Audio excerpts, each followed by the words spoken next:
सुरू काय झालंय ग तुला? तू कधीपासून असं वागायला लागलीस? काय चुकीचं वागते मी दादा? काय बरोबर वागलीस ते सांग. तू बाहेर जे काय वागलीस ना ते मला अजिबात आवडलेलं नाहीये सुरू. अगं ती फॅमिली गरीब आहे, माहितीये ना आपल्याला. आपण जर त्यांच्याशी असं वागलो तर त्यांच्यावर किती दडपण येईल हे सगळं कळतंय तुला. न कळण्यासारखं करू नकोस.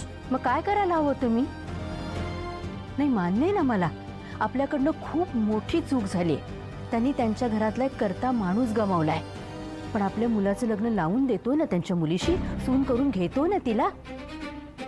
दरवेळेला त्यांच्या होला हो करून आपण अन्याय नाही करत आपल्यावर. असा कुठला अन्याय झालाय आपल्यावर? आता तुला खरंच कळत नाहीये का? दरवेळेला त्यांच्या होला हो करायचं, त्यांच्यासमोर मान झुकवायची, आपण पडती बाजू घ्यायची. हा अन्याय नाही करे आपल्यावर?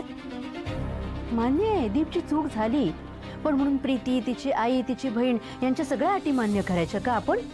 हा अन्याय नाही आपल्यावर. हे बघ, आत्ता तो मुद्दाच नाहीये. माणसांनी परिस्थितीनुसार वागायला हवं असं मला वाटतं. त्या ऐन साखरपुड्यामध्ये त्या एकट्या मुलीवर किती प्रेशर असणार, ही परिस्थिती आपण समजून घ्यायला नको? दादा, ती माणसं गरीब आहेत म्हणून आपण दरवेळेला पडती बाजू घेतो आणि त्यांच्यावर उपकार करतो.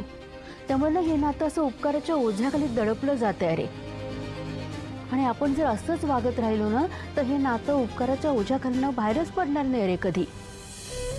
आणि याचा त्रास ना प्रीतीला, स्वराजला, आपल्या कुटुंबाला सगळ्यांनाच होईल. आणि आपल्या अशा वागण्यामुळे त्यांना सतत लक्षात येईल की आपण आपल्या घरातला एक माणूस गमावलाय. किती त्रास होईल रे त्यांना या सगळ्या गोष्टीचा. मान्य आहे झाली चूक आपल्याकडनं, पण ती सुधारण्याचा प्रयत्न केला ना आपण, नात्याचा हात पुढे केला ना. आता होऊ दे की रे सगळं नॉर्मल. बघ ना, किती वर्षांनी आपल्याकडे एक छान कार्य होतंय. अरे, स्वराजचं लग्न होतंय, त्याचं साखरपुडा आहे आज. त्याच्या पण काही इच्छा असतील, आकांक्षा असतील. अरे त्याच्या काय, माझ्याही आहेत. तुला माहिती आहे दादा, एकदा ना तो बोलता बोलता असं मला म्हणाला होता, बाबांच्या हातात जशी अंगठी ना तशी मला करून घ्यायची. एवढी छोटीशी इच्छा आहे त्याची, ती पण अशी आपण वाऱ्यावर सोडून द्यायची का? तर कुणाला तरी दडपण येईल, प्रेशर येईल म्हणून? नाही रे दादा, हे चक्र ना कुठेतरी थांबवायलाच हवं.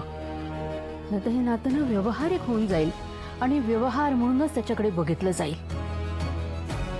आणि प्रीतीशी मी असं नाही वागणार आहे. ती कशीही वागली ना तरी मी तिच्याशी प्रेमानेच वागीन आणि वागतेय. आणि ज्योती काय म्हणाली मग अशी, लक्षात आहे ना तुझ्या? आम्ही गरीब असलो तरी स्वाभिमानी आहोत. असं आपण उपकार करून उपकाराच्या ओझ्याकडे ठेवायचं का त्यांना?